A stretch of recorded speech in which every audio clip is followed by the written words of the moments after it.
Hello, everyone, and welcome to another episode of Currently Speaking, the podcast of the Current Consulting Group.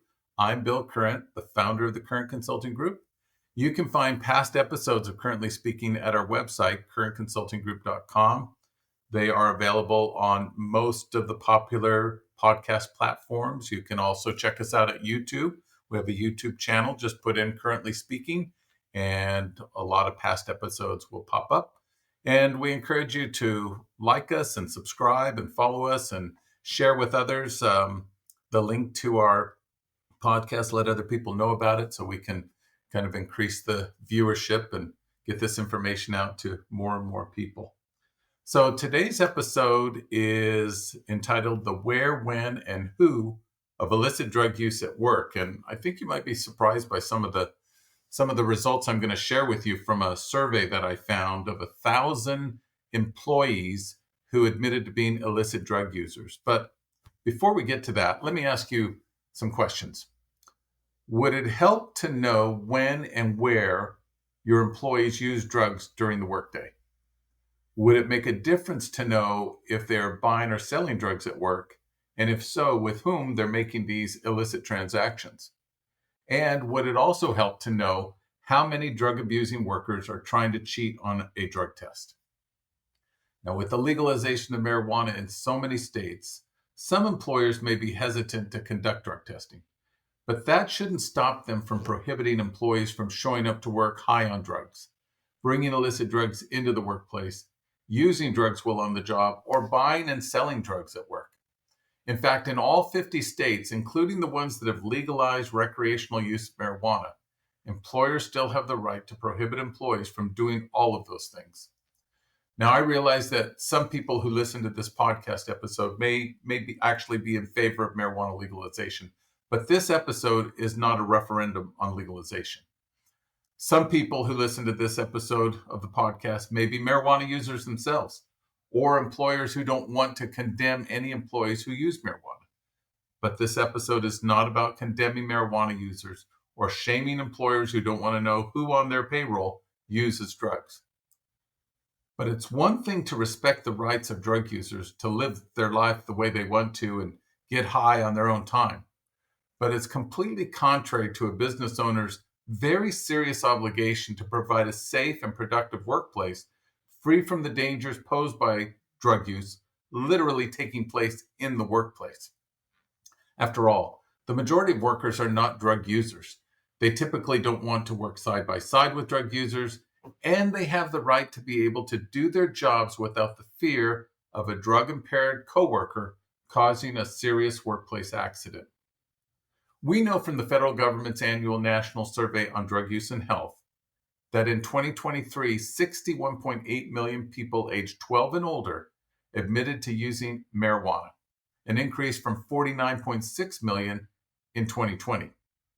We also know from the University of Michigan's annual Monitoring the Future study that past year, past month, and daily marijuana use, we're talking about use on 20 or more occasions in the past 30 days, reached the highest levels ever recorded since these trends were first monitored in 1988.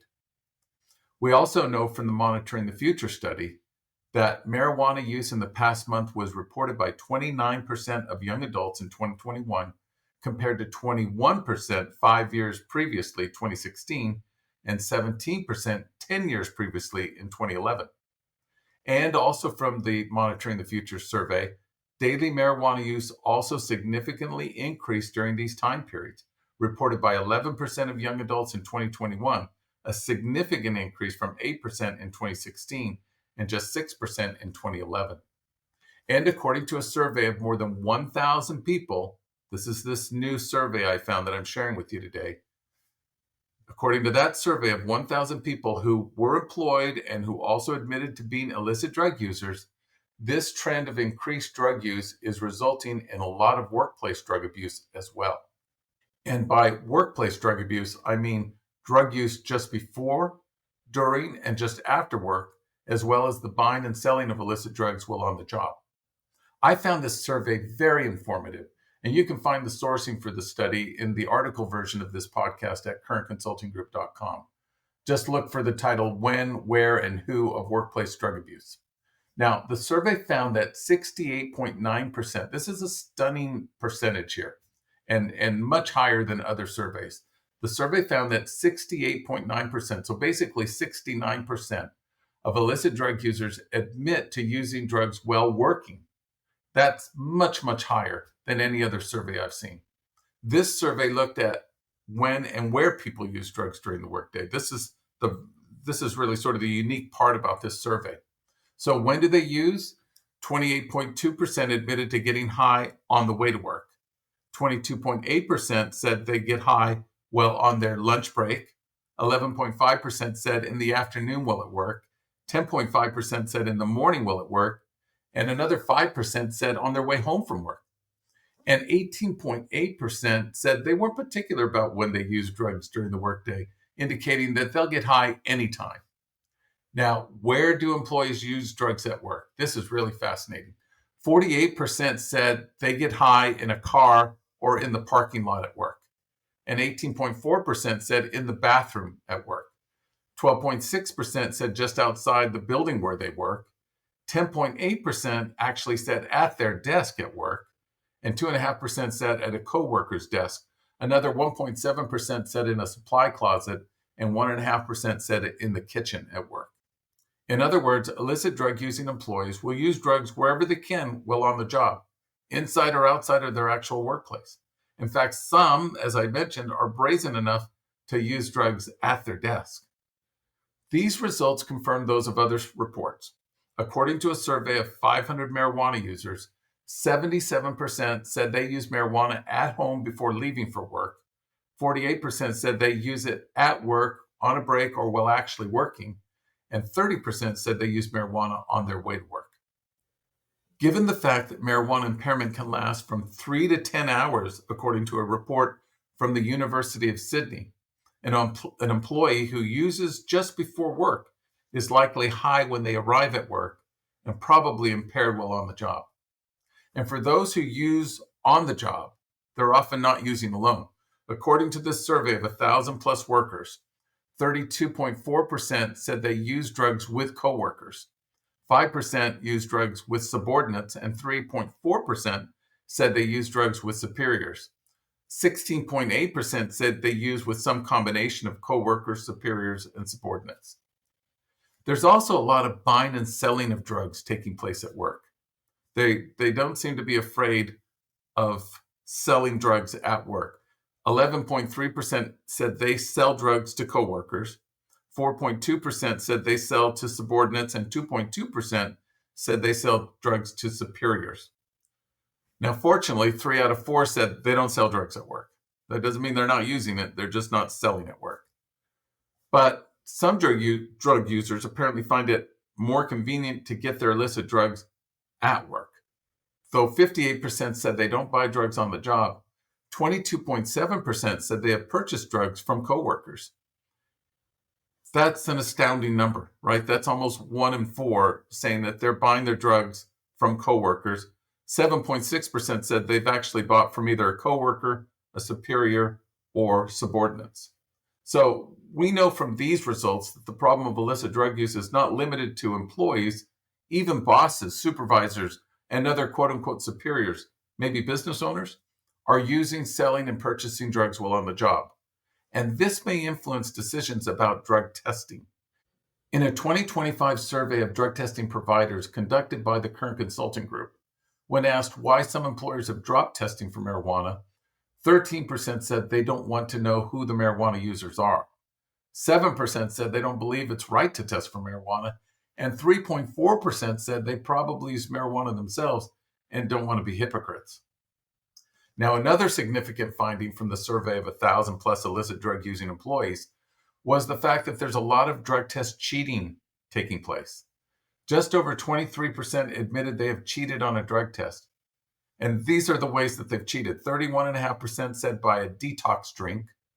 24.4% said using a urine substitution. 20.6% said by urine dilution with water. 17.7% said using synthetic urine. And about 6% said using a diuretic. Now, these results align with a 2024 report from the Annual Drug Testing Index from Quest Diagnostics. According to Quest's official press release, quote, the percentage of employees in the general U.S. workforce whose drug tests showed signs of tampering increased by more than six-fold in 2023 versus the prior year, the highest rate ever in more than 30 years of annual reporting, end quote. And regarding this, Dr. Suhas Harwani, PhD, the former Senior Director of Science for Workplace Health Solutions at Quest Diagnostics, said, quote, the increased rate of both substituted and invalid specimens indicates that some American workers are going to great lengths to attempt to subvert the drug testing process. Now, in conclusion, thanks to the legalization of marijuana and the decreasing perception of harm caused by illicit drug use, more people are using drugs, especially marijuana, fewer employers are conducting drug testing for marijuana, and more marijuana abusers are getting hired. This has resulted in the percentage of employees in the general U.S. workforce testing positive for marijuana following an on-the-job accident increasing to its highest level in 25 years in 2022, according to Quest Diagnostics. We also know that many illicit drug users get high just before or well on their way to work, use, buy, and sell drugs while on the job, and try to subvert drug tests by various means, all of which should be more than enough evidence to convince any employer that he or she must do everything possible to deter drug use at work, discourage employees from showing up for work high on illicit drugs, and from bringing drugs into the workplace to share or sell. A clearly worded drug testing policy that prohibits these actions with real consequences for violations of the policy, backed up by a legally compliant drug testing program, can go a long way to making workplaces safer and more productive, and places where the vast majority of your employees who are not drug users want to work. Thank you for joining us for another episode of Currently Speaking. Visit our website at currentconsultinggroup.com to find past episodes and share this with others so we can get the word out. Thanks again. Have a great day.